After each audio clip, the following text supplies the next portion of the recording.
Hai, ketemu lagi sama Mama Lita. Halo, apa kabar? Kali ini aku mau membahas lanjutan video dari sebelumnya. Jadi sebelumnya kan aku membahas soal Optima Carrier dari Nana Baby Carrier ya. Nah, di video kemarin itu aku berencana untuk membuat video bareng sama Mbak Henti. Mbak Henti itu ownernya Nana Baby Carrier, tapi aku udah ngajuin jadwal gitu, cuman Mbak Hentinya mungkin lagi sibuk dan kita tuh selalu nggak kebeneran gitu loh waktunya. Jadi ya sudahlah, kita bahas aja video ini daripada aku ngutang ya. Kita langsung bahas aja tentang video menggendong hadap depan. Kenapa sih menggendong hadap depan ini dilarang ataupun boleh tapi kok ada syaratnya? Kenapa ya? Kok menggendong aja harus ada syaratnya?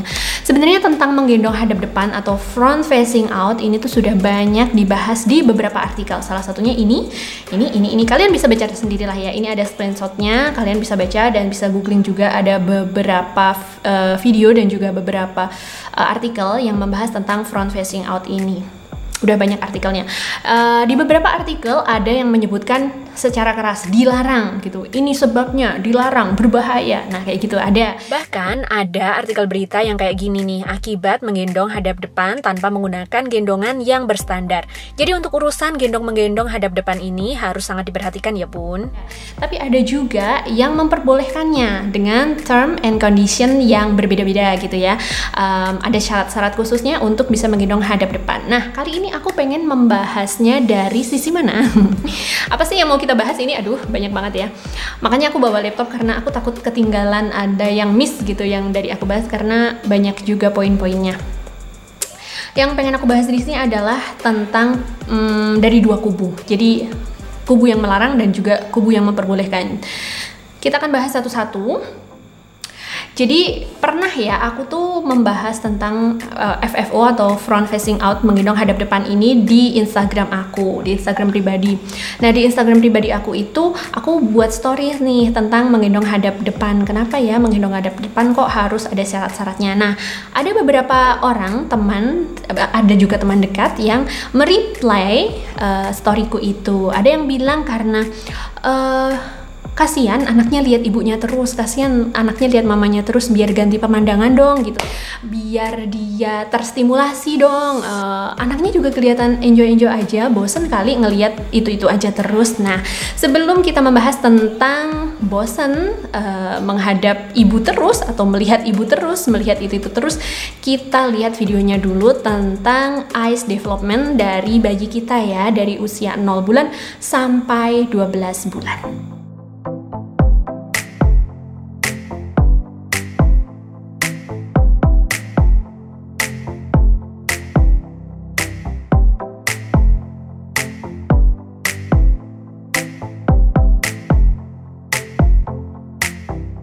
Nah, itu tadi video dari eyes development ataupun perkembangan penglihatan anak dari 0 sampai 12 bulan ya, ibu-ibu, bapak-bapak semuanya yang nonton video ini.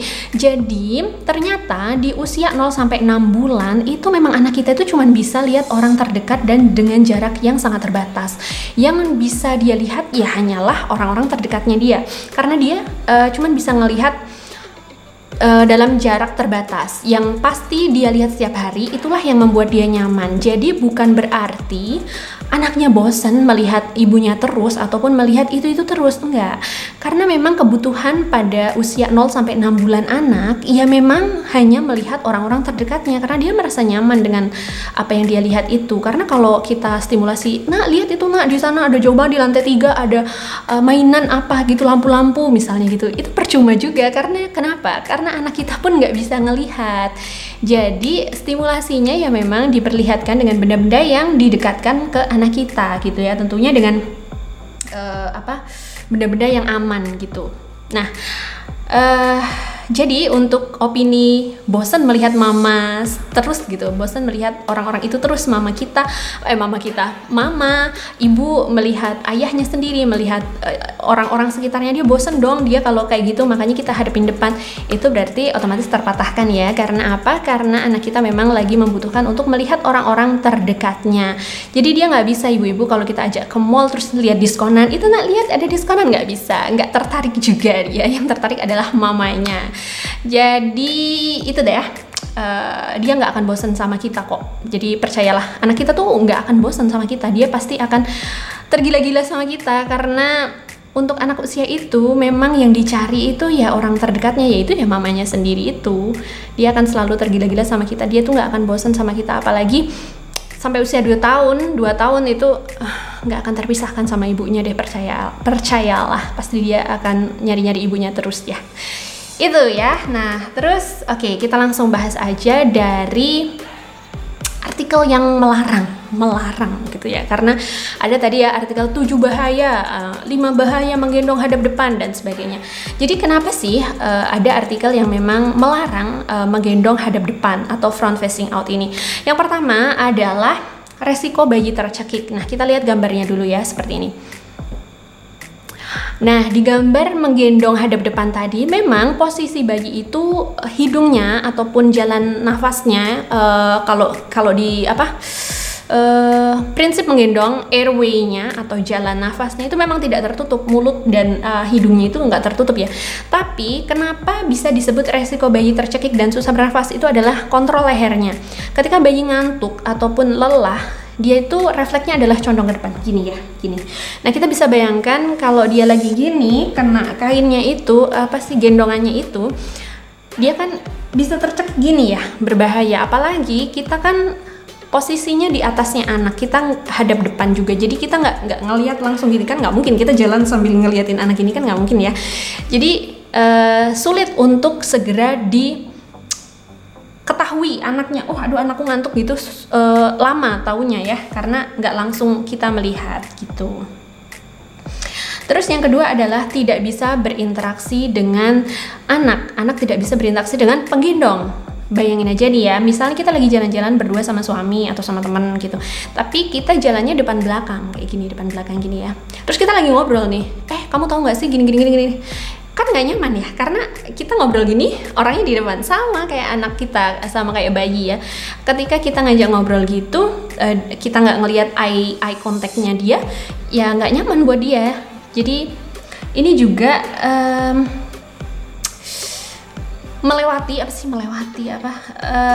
sebelumnya di sini kan aku pernah membahas prinsip menggendong ya, tentang TICKS. Nah, ini juga melanggar apa ya? Ya pokoknya melanggar lah ya, melanggar prinsip menggendong itu. Jadi yang dilanggar dari tidak bisa berinteraksi itu adalah TICKS-I-nya, yaitu infuse all time. Kita tidak bisa melihat anak kita all times, karena kita pasti fokusnya kan hadap depan ya, nggak hadap anak kita gitu. Yang ketiga, bahaya yang ketiga adalah postur tubuh penggendong. Nah, di postur tubuh penggendong ini juga ada di prinsip menggendong, yaitu S-nya ini. Si postur tubuh penggendong ini, kalau kita bisa melihat nih, ada gambarnya.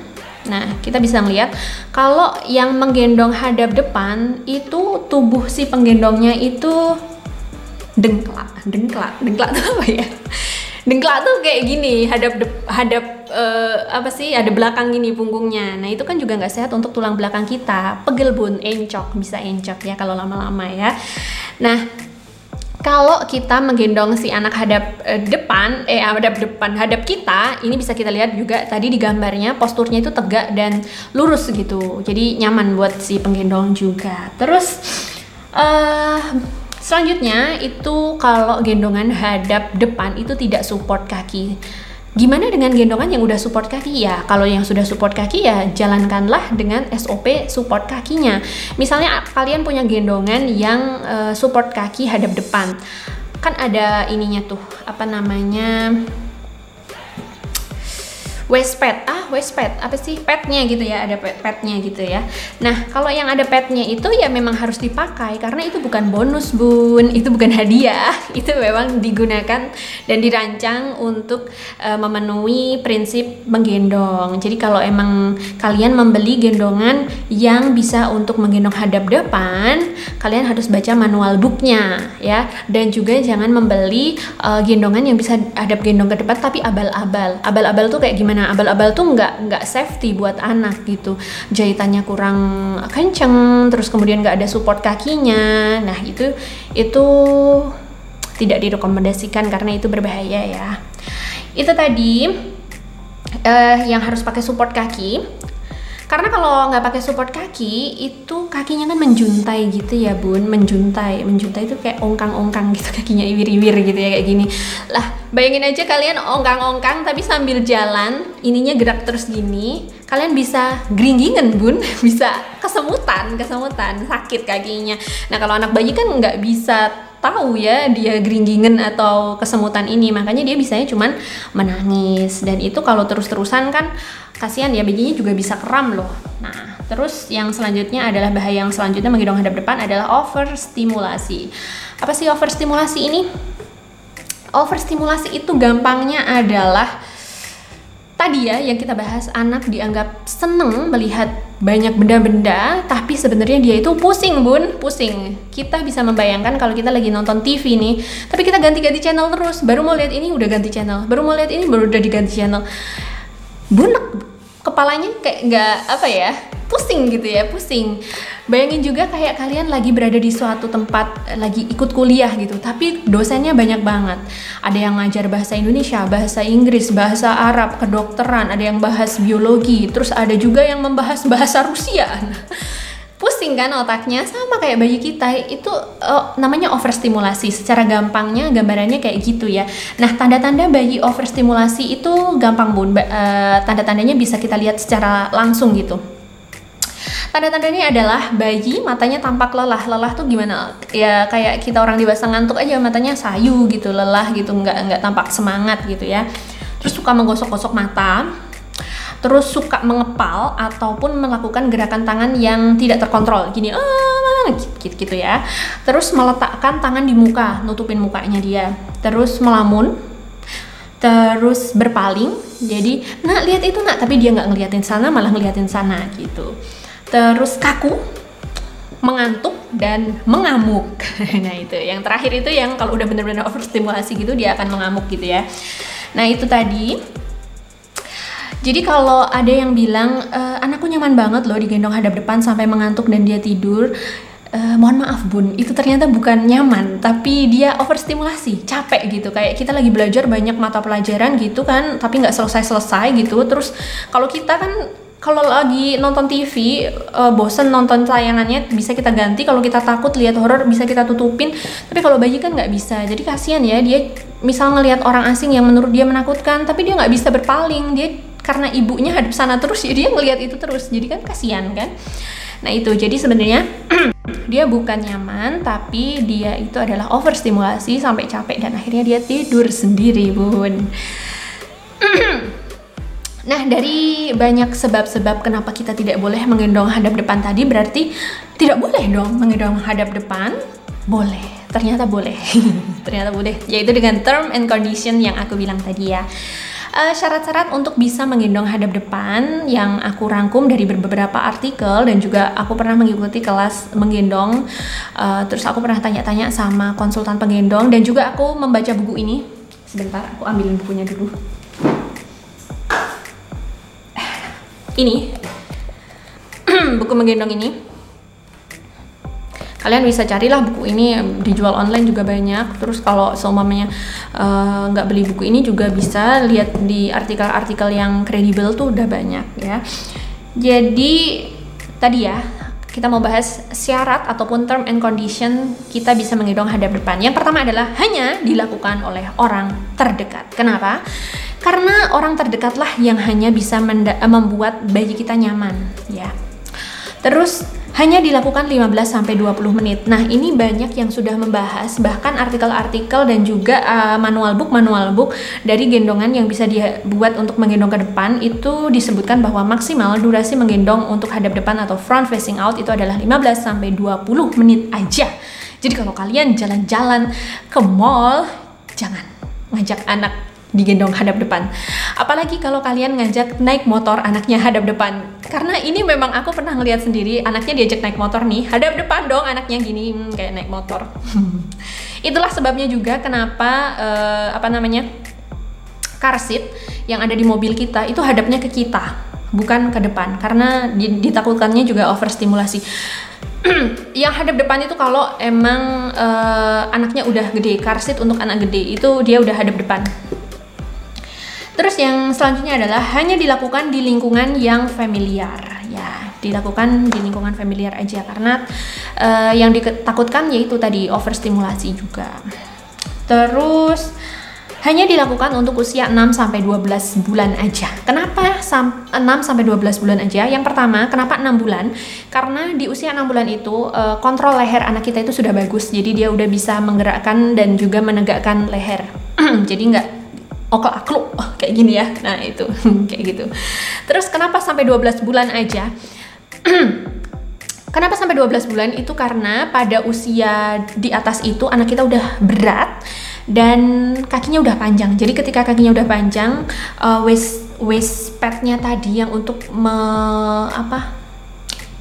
menopang kaki anak kita itu udah nggak muat karena kakinya kan udah menjuntai panjang gitu. Lututnya dia udah ke bawah gitu. Jadi nanti dia pegel juga kalau udah di usia 12 bulan. Lagian di usia 12 bulan itu memang saatnya distimulasi untuk berjalan gitu ya.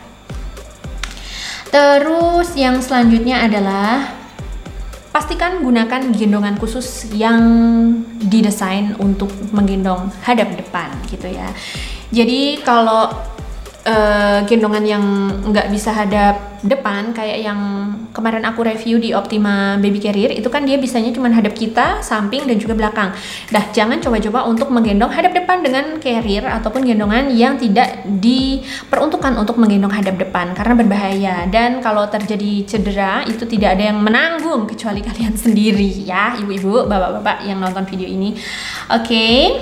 Terus yang selanjutnya tadi ya, ini lanjutan dari poin kelima, pastikan gendongan ini memang gendongan yang dibuat khusus dan kalau ada apparel ada tambahannya untuk misalnya tadi itu waist padnya ataupun ada pijakan kakinya, terus ada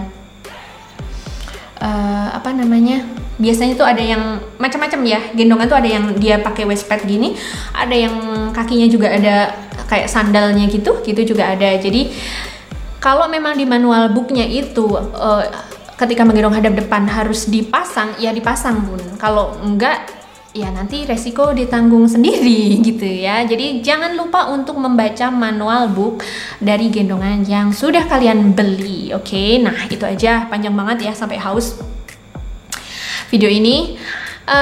Jadi aku tadi udah membahas secara panjang dan lebar tentang menggendong hadap depan.